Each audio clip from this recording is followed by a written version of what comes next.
The last 14 years out of my 30 years in the industry focused really on protection. And that could be both life insurance, long-term care, other aspects of when we put together these beautiful financial plans and estate plans. And sometimes we leave out parts that if a certain event occurs, it can kind of really disrupt those items and have a very negative impact on how things play out during our retirement years, ideally, but sometimes even before that. So my real discussion and topic today is to talk about, just start thinking about putting a plan together, having that discussion, or kind of visiting that topic internally, both for your pre-retiree years, but also my years in retirement for when I need extended care. I happen to be in actually what I'll call a fortunate situation, in that my parents are both still alive. This is my father, actually, right here. That picture is from 1961 when he was an Army MP.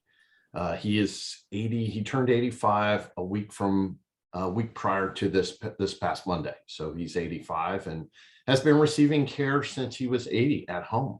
My mother and my sister help him out. And we're very fortunate. My mother's mother lived 2 months shy of 102, and she received care all the way up to her last day at home, and had been very fortunate to do that, and had the means and the planning and kind of forethought to have that topic in mind and a plan in place well in advance of needing extended care and having that come up for them. And so that's really the topic I want to have today with everybody. So here's the agenda I wanted to touch on quickly, which is, let me just explain what long-term care, or what I call extended care, is, give you a little bit more definition to it, some popular ways that it's typically paid for and the cost. I'll distinguish between some of the newer strategies, which are called hybrid life insurance or long-term care insurance, versus traditional, which is what has historically been put in place in the past. And there've been a lot of changes and a lot of, what shall I say, upgrades or benefits added that folks have typically liked, and talk about how they pay out and the differences in both indemnity and reimbursement and what that looks like. And then I'll run through a quick just case study. So just a few slides to talk through. So let me first define what is long-term care, and contrast that maybe with acute care, which is, I go into the hospital, I break my arm, and I go in and they set it in place, they put a cast on me. I'm receiving acute care. I'm basically getting it fixed. I'm meant to heal and at some point, obviously, recover from the condition itself. Long-term care is typically considered custodial care most of the time. And what that means is that it's really more of a long physical disability, could be due to age, could be due to some particular ailment or condition that I've had come up. And as a result of that, I need extended care services. And it's really meant to maximize the quality of someone's life. As you think of my father's situation at age 80, it's because he's older. He needs help, wants to remain independent at home as much as possible, but to do that, he needs help with certain items during his daily life. And it can vary. It also, long-term care situations or extended care can come up due to someone having a cognitive challenge in life and needing care, and that progressing through that as well. As a matter of fact, that's likely one of the most expensive costs attached to long-term care if we look at it overall. So a lot of different ways, but typically what someone determines when they're receiving long-term care services, it's basically to help them with their activities of daily living. So for example, to qualify and turn on a tax qualified long-term care policy, someone's personal doctor would say that this individual, let's use my father, is unable to perform two or more, really, out of their 6 activities of daily living. And that's bathing, continence, dressing, eating, toileting, and transferring. So in my father's case, he needs help with transferring So he'll sit in his bed or sometimes in the couch or in his rocking chair, and he'll get stuck. He can't get out by himself occasionally. And he'll put his arm up and we'll give him a pull. He'll pop up and he's, off and doing his things that he would normally do. But that's transferring. That means he's unable to do that all the time at home. He would get stuck. Another thing, he'd have a hard time getting, for example, his socks or his shoes on because of just bending down so far. That's stressing. Right there, that's 2 of 6 activities of daily living that he would be unable to perform. His doctor would certify it, and a long-term care policy would go into force to utilize the benefits to help pay for care. So let's talk about ways care is typically received. It's received in a number of different manners. When people hear the term long-term care, most of the time, they immediately jump to thinking of skilled nursing care. And skilled nursing care is certainly, for some, how care is received, but by no means is that the only way care is received. Most people, in fact, start receiving care in their homes. And most also want to receive care, or at least many want to receive care throughout their lives at their home, stay at home as long as possible in their own environment and in their own comfort of their own residence. But there are different things in different ways. There's a term called the sandwich generation, pretty common in today's day, where you have typically working mothers, for example, who have kids and they have responsibility to take care of their kids, but they also have the responsibility to take care of an aging parent. And they're sandwiched in the middle between these 2 different responsibilities. And so adult daycare is often utilized. Someone goes to work, they bring mom or dad over, receive care during the day, they get off work, pick up parents, pick up the kids, do all their normal responsibilities. Again, they're kind of sandwiched in the middle. There's also assisted living facilities, which is more of a semi-independent living where folks may have an apartment or condo type scenario. Food and other services are provided. There's care on, typically a nurse on staff. They also may help with things like making sure you're helping with your prescriptions and you're okay, and check in on you and provide other types of services, but not by any means to the level of a skilled nursing facility. Home health care is where you're receiving care at home. And that can be both with informal care, like in the case of my father, my mother, and my sister providing that care, or it may be where you have some outside home health care state licensed agency where they pay to have someone come in and provide care. You may see the commercials for Visiting Angels or a number of different care facilities out there. You see it quite a bit, but that's can also be where you have nurses visiting, licensed or registered nurses, in addition to sometimes just even more informal care, like people providing homemaker services and things like that. Hospice care is typically provided for those more at their end of life. And respite care is going to be where someone maybe is providing home health care, but they need a respite or a break, and they have someone, a third party, come in and give them a break. So in the case of my mom or my sister, they would have a third party come in, provide care for a while my dad give them a break, be able to, take that mental break, because it's incredibly stressful. And then the highest level of care typically is skilled nursing facilities or rehabilitation facilities where they have 24-hour nurses and doctors on staff. Again, it's usually going to be when someone needs a much higher level of care. And that may progress. So I may start at home at some point because my spouse or family member or even a home health agency can't provide that level of care that's needed. I have to transition to a skilled nursing facility. So the whole point here is, if you think about individuals today, we have the best access to healthcare, best doctors, best specialists. Most people are aware of wellness and taking care of themselves and eating well and exercising. And for a much larger portion of our population, people are non-smokers. You know, my dad, when he was in the Army, he used to get rations, and he would get a pack of Camel non-filters in a lot of his rations, and every single one of them smoked the Camel non-filters. And to a T, he told me, every single person that he knew in his life, unless they quit their cigarettes by age 65, they had passed.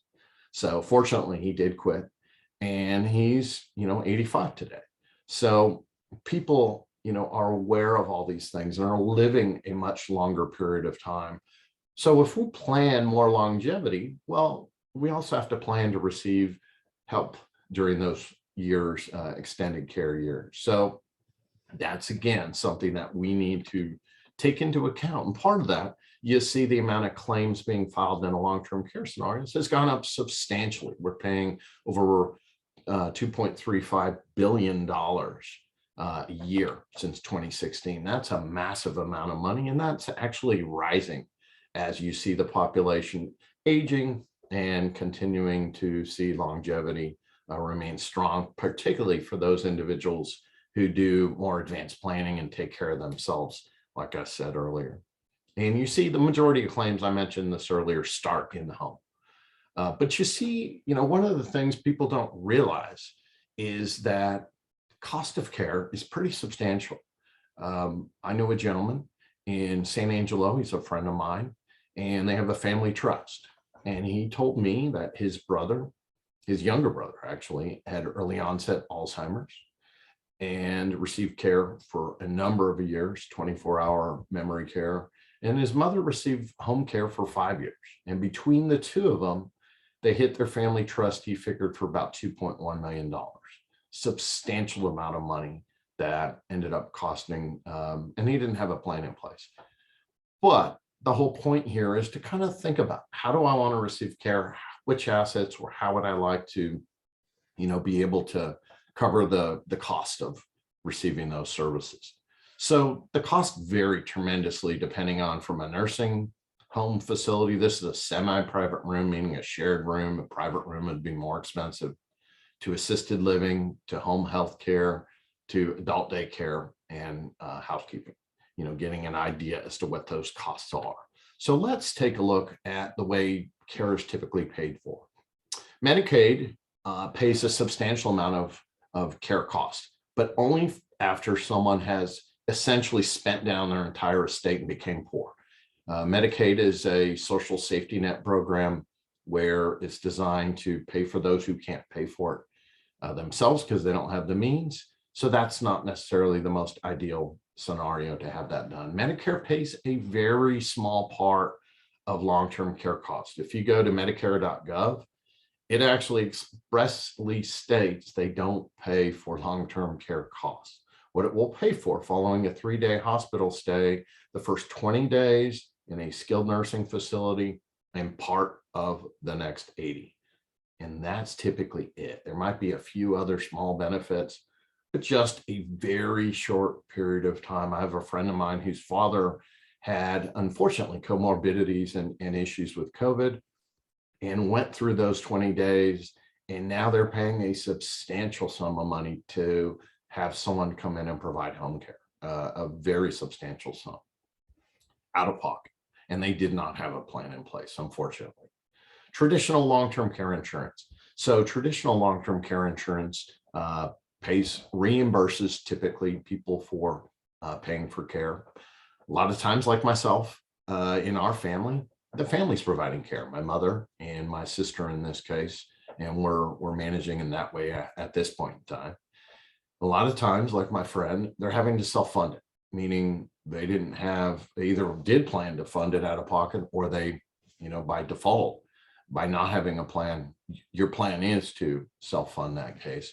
And then the newer options I mentioned earlier are hybrid life insurance with a long-term care rider option. I'll expand on what that looks like a little bit here. So hybrid long-term care, this is what we typically see now as the newer option for putting in, using a third-party strategy to help pay for care.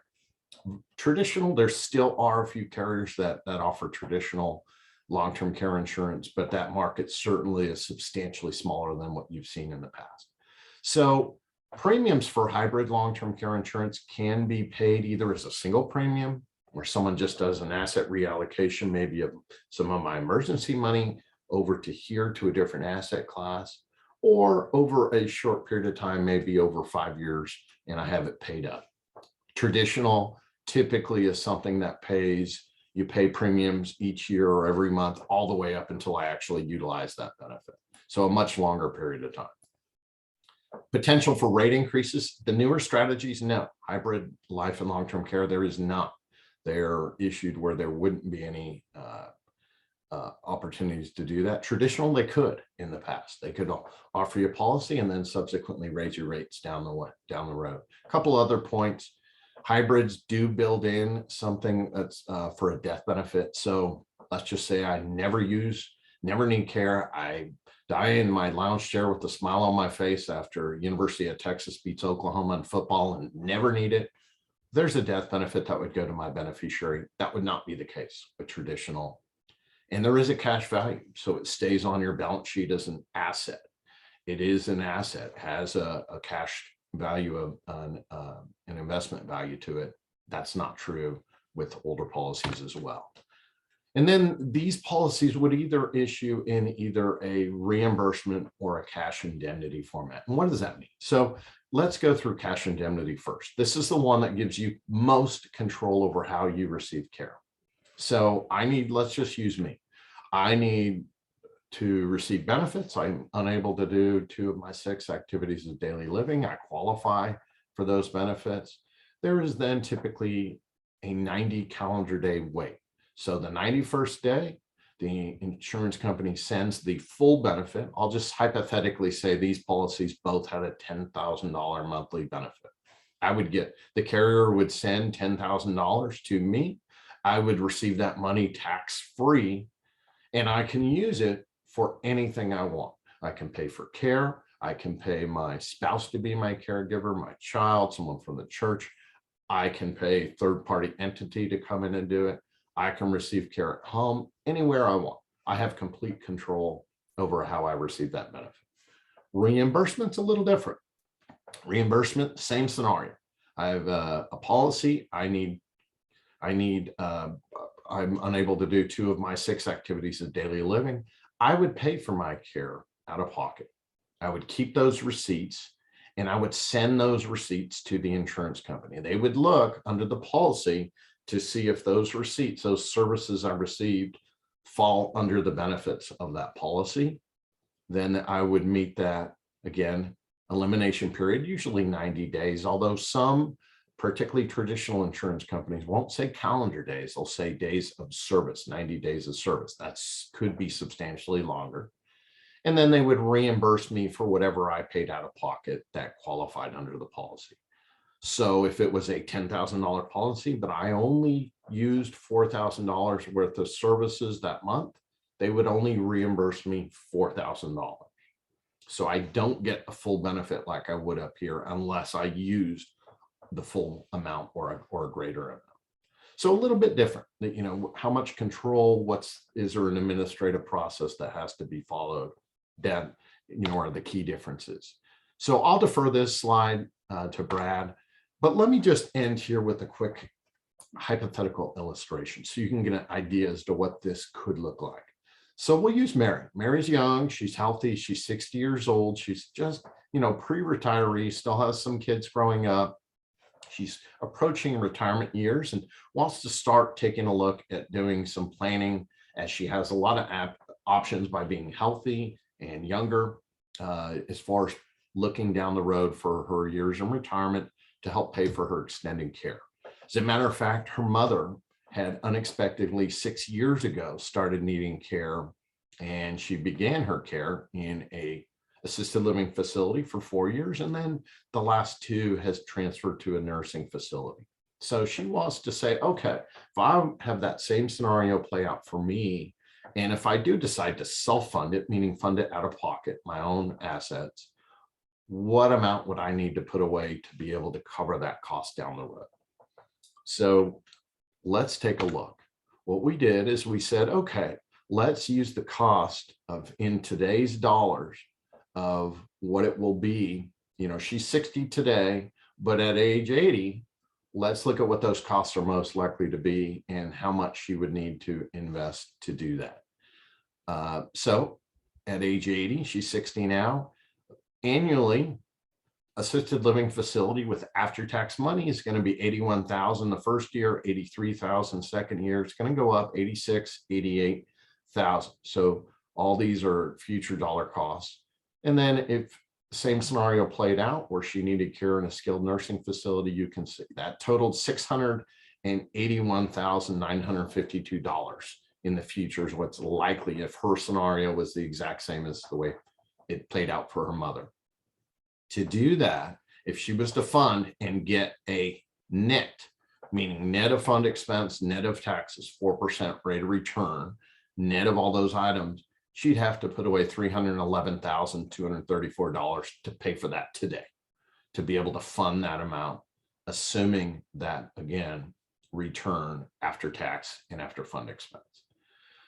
Is there a way she could do that with maybe a portion of that money to get that same benefit or maybe even a larger benefit by utilizing another strategy like a hybrid long-term care or something else?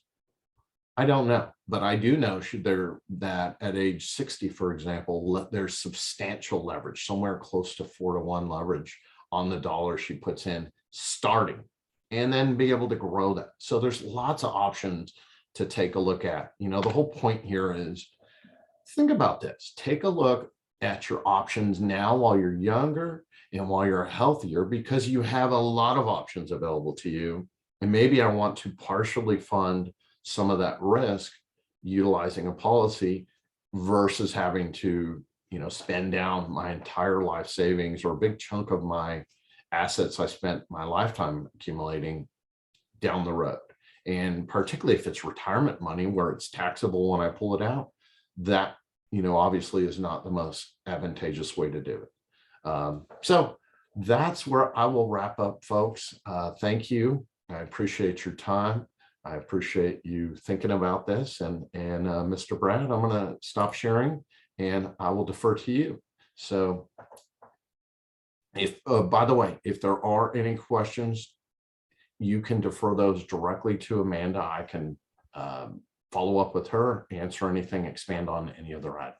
So thank you. Have a good day. Brad, go ahead, sir. Great. Thank you very much, Richard. All right. Let's see if we can get my presentation up here. Ladies and gentlemen, it's a pleasure to be here. Richard is an expert and Amanda is an expert. And the problem is we're just not getting any younger and we're not getting any healthier, and we probably aren't even getting better looking, folks. So we got some issues here and we need to tackle those. What I tell people is that the mortality rate in Bexar County, Texas, so the number of people who are going to die in Bexar County, Texas, is 100%, which means everybody's going to die.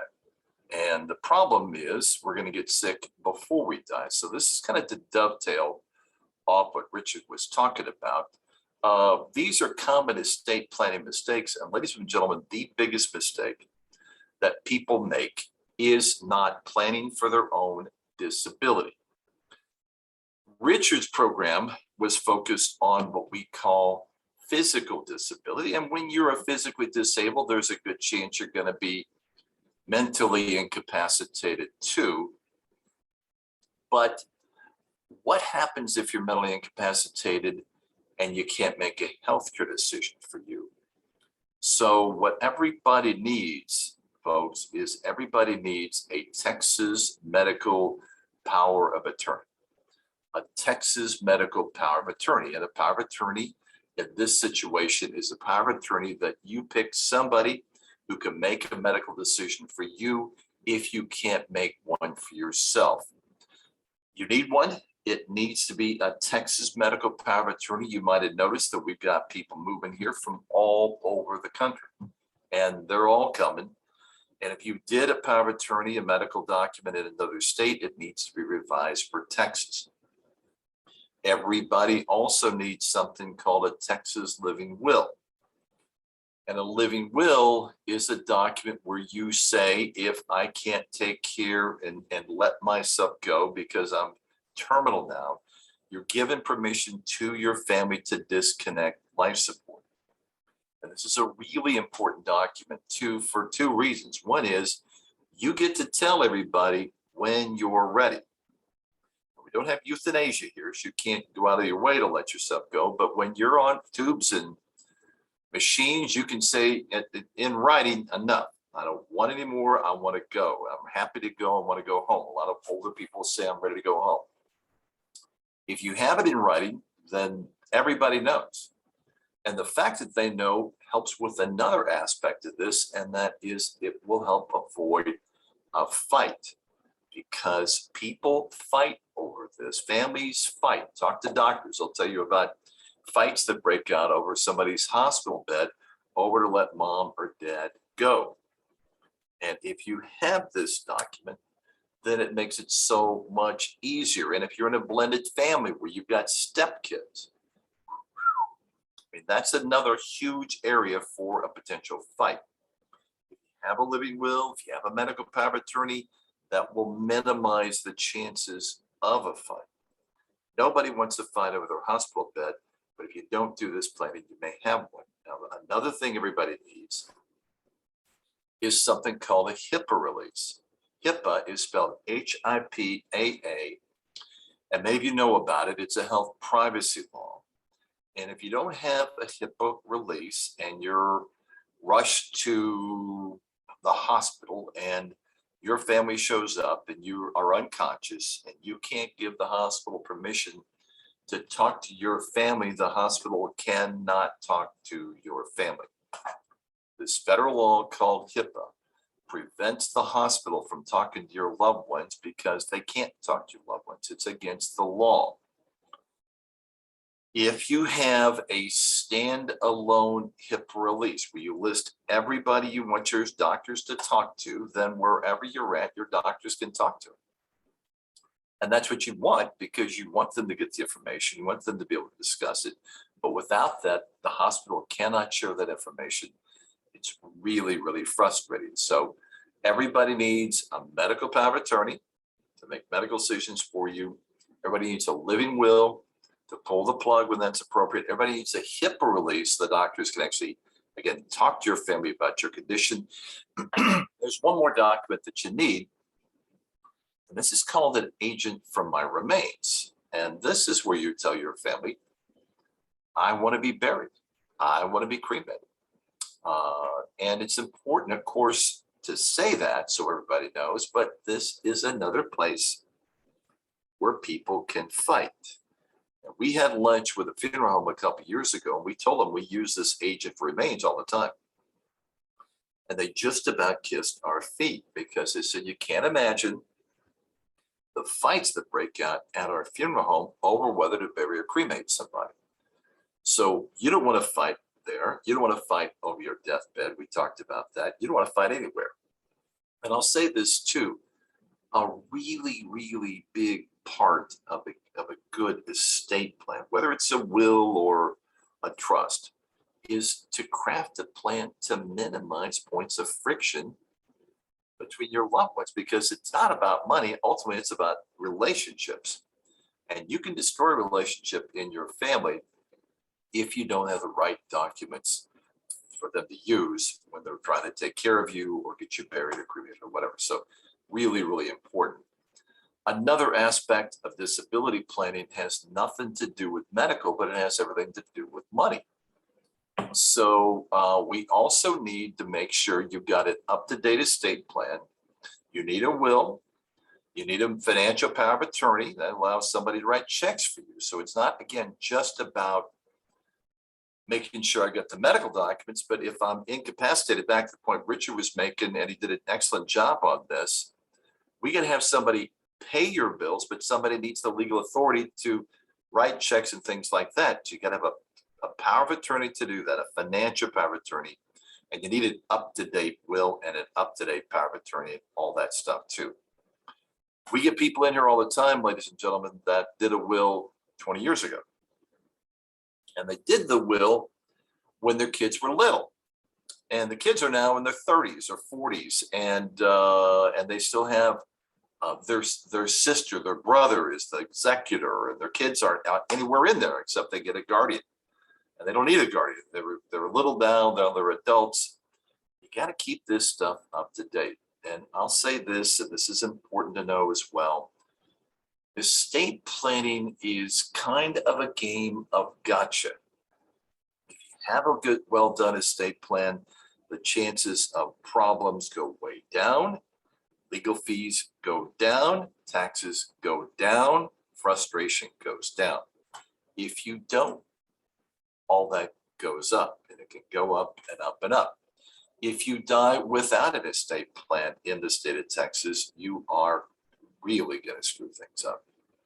And what happens is if you're married and your spouse has a child from another relationship and your spouse dies, their half of the money doesn't go to you, it goes to their children. We just had this the other day.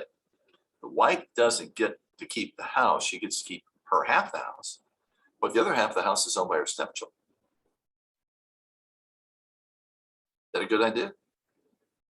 Usually not a good idea, but that's what happens because he didn't do any planning. If he'd done planning, he could say, I'm giving the house to my wife and she would get it. I'm giving my accounts to my wife and she would get it. But half the accounts go to the kids because he didn't plan. So you need to get a good plan. You need to make sure it's carefully done. But if you do that and it's up to date, so you've got the right people in the right seats, making the right decisions, then your plan will work and everybody will be sad that you're gone, but they won't end up in court and they won't end up in frustration. And many people in this audience have had a loved one die and it was a mess. Nobody here wants a mess. So again, look at what you've got. If you haven't done any planning, great, get started. If you've done planning, keep it up to date. Now, this third mistake is relying solely on a will for estate planning. So lots of people just do simple wills and honey, here it is, or I'm a single person, I'm gonna give it to these people. And there's nothing wrong with that per se. But if you're married, one thing you may not know you can do, and we recommend often the people put in their will or even a trust, is remarriage protection. And if I have it in my plan, and if my wife dies before I do and I remarry, some floozy, whatever, I can't give my whole estate to the floozy. If I don't have remarriage protection in my estate plan, I can't. I can give it all the way to a stranger, to a predator, to somebody that is just, quite frankly, marrying me for my money. And I can disinherit the children that my wife and I have that I love, and I can give it all to her or her children. You don't want that. You can prevent that if you use an estate plan and build in some remarriage protection. You can also, most people don't know this, of course, you can also divorce protect your children's inheritance. We do this all the time. So in my personal plan, if my wife and I are gone and our children are married or get married and they get divorced, which we're sad happened, but they did, they're not going to lose their inheritance in a divorce. They're not. And that's a real good thing too, as you can appreciate, because sometimes things happen. They can also, and this is another thing, if you have a special need child or grandchild, then you need a special needs trust in your will or in your living trust. And that money comes into that special child. The special child can't have too much money. If they have too much money, they get disqualified from all their benefits because they can't have too much money. If you leave it to them in a special needs trust, the money you leave them is available for their care. It just won't disqualify them from getting benefits. One more thing, two more things. We deal with in-law issues all the time. So far this week, we've had 3 separate clients with an in-law issue, 2 daughters-in-law and 1 son-in-law. They don't want their sons-in-law, they don't want the daughters-in-law to get their money. You can craft a plan to make sure that happens as well. Don't want them to get money, they don't have to get money. They don't get money. So you can do that. Also, we deal with a lot of families that have children that have problems. They're on drugs, or they are not good with money, or they're gone. And so we can craft a plan also that makes sure if you want to leave them money, you can leave them money, but they don't get the money directly. Because they get the money directly, it can get spent directly. You can leave it to them in a little trust where the money's available for them, but they don't get to manage it. They don't get to distribute it. Somebody else manages the money for them. You can certainly do that too. So big stuff. Let's go to the next slide, please. And not protecting your assets from lawsuits is another big mistake. You can't drive down any freeway without seeing Thomas J. Henry, Gomez, the guy that does the Ford, Jeff Davis, whatever. Those are plaintiffs' lawyers, as you know, and they wouldn't mind suing. They sue all kinds of people. Their job is to get money for somebody who claims you hurt them in a car wreck or whatever. So what everybody needs, ladies and gentlemen, is you need something called an umbrella insurance policy. Umbrella insurance is a policy that's sold in units of $1 million. So you get $1 million worth of umbrella. The $1 million worth of umbrella is going to cost you about $250 a year. Very inexpensive. If you have $1 million umbrella and you're in a car wreck on 410 or 1604 or 281 or wherever you may be, that money should pay off the problem. And they won't come after your personal assets. That's what you want. I don't like laying awake at night worried about stuff. If you have this insurance and you get it from the company that has your homeowner's insurance and your car insurance, and if you rent, the company has your renter's insurance, your car insurance, you can call them up and say, hey, I'd like $1 million umbrella.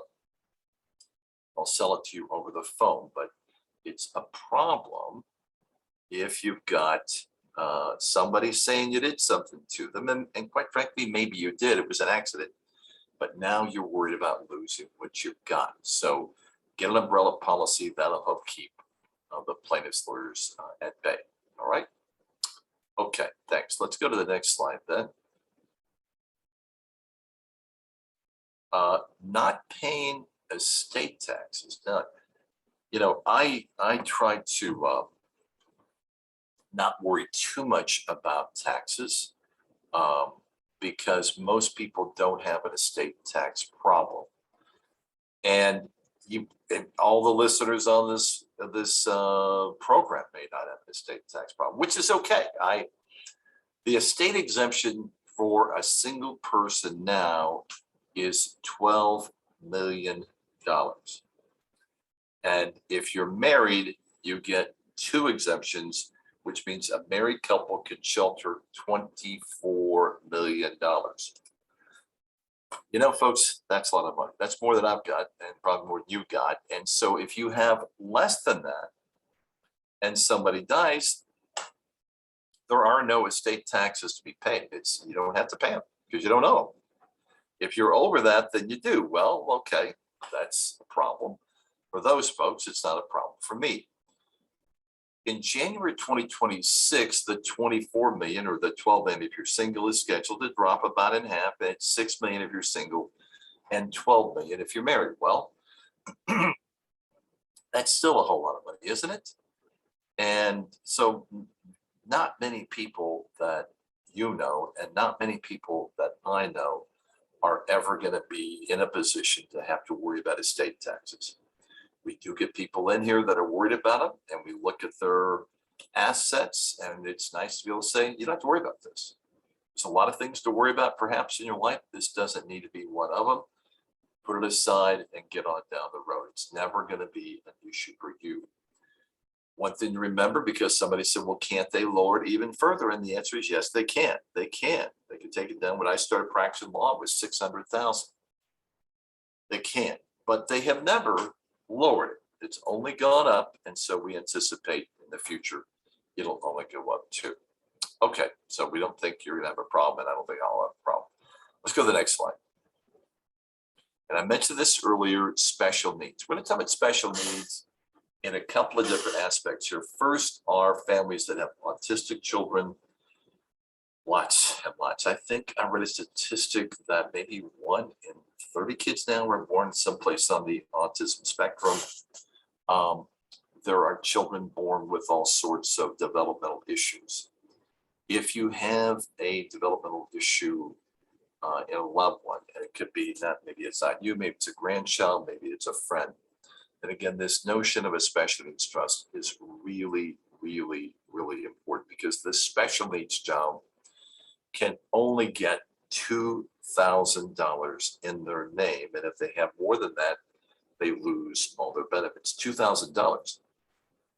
So let's just picture mom and dad don't do any planning and they die, and it goes to their autistic child. If they own more than $2,000 of anything, that child loses all his or her benefits, because mom and dad didn't do the planning. Or maybe mom and dad did the planning with a lawyer that really wasn't a very good lawyer. Or maybe they did it on LegalZoom. Well, unless you've got some special needs trust inside that will, or a living trust, like the same thing's going to happen. Or mom and dad put the special child down as a beneficiary of their life insurance or their IRA or their 401k. The same thing happens. The kid loses their benefits. It's a disaster. So you can create a special needs trust inside your will, or again, a revocable living trust. We're not going to talk about those today. Those are a little more not the subject of this class, but you can put it in a will or in a trust. When you die, or if your grandma and grandpa, when you die, you release some extra money to that special child. The money goes into this trust. The money can be managed in the trust. And Amanda can be in a position to help you manage this money. It's very important. She's an excellent money manager. And the money in this trust for your special needs loved one can be used to provide them with all sorts of things. A very nice apartment. Maybe we could buy them a house. We can buy them a car. Maybe they can't drive. Maybe we can do it, use it to pay for a taxi or Uber or whatever. But it can a trip to Disney World, perhaps. But the money doesn't disqualify them because they didn't get it in their name. They got it through the special needs trust. So if there's one thing I want everybody to remember here, and we all know somebody with a special needs loved one. If it's not you, mention this to them. They can connect to us through Amanda, and we can help them if they need that help. Okay, let's go to the last slide, please. And the last slide, please, is, of course, procrastination. And back to Richard's presentation, this presentation. Everybody knows in the back of their mind that they are going to become potentially mentally incapacitated. Everybody knows they're probably going to die. And I like it when people come in and say, well, now, if I die, this is what I'd like to kind of happen. And you say, well, if you die, and we kind of play along, because nobody wants to really confront this. Now, one thing I will say to everybody watching this program, and Amanda, again, I appreciate you letting me be a part of this, is that you're here because you have a more realistic perspective on this. You know something's going to happen, and you don't want to leave a mess. And you know something's going to happen, and you want to make sure somebody can take care of you, right? Medical power of attorney, the living will, the hip release, burial or cremation. You want to make sure all that's in place. If you do good planning, all that will be in place. And if you're becoming incapacitated, somebody will have the legal tools they need to make a medical decision for you and to make a financial decision for you. They'll have all the tools they need so you make their life better. And that's something else I want to just take a second and dwell on here, ladies and gentlemen. This is not just about necessarily taking care of me or making sure my kids get the money when I die. This is also making it as easy for the person you pick to take over as absolutely possible, because this is complex stuff. You're incapacitated. And we got to get the bank to honor a check, the credit union to release funds. We got to get the hospital, the nursing care, the rehab to let you make medical decisions. If this isn't done right, then your loved one who you picked, and they're willing to do it because they love you, runs around like a chicken with their head cut off, while understanding they got a job, a demanding job, they've got a family, they've got bills of their own they've got to pay, and now they're stuck with this mess that you left them with. When you're alive and incapacitated, they got to arrange care, they got to get you in the proper place. When you die, they got to pay all these bills. They don't know who the money goes to because maybe you didn't even leave a freaking will. Don't be stupid. Okay, that's a harsh word, but I'm gonna just say that. Don't be stupid. It's easy to put this stuff off. I don't blame you for putting it off. Most people put it off. The smart people do it. So here's a phrase I want to leave you with this afternoon. There are two legal systems in this country, folks. When I tell you this, you're going to go, oh, I did know that, but I'll really put it straight.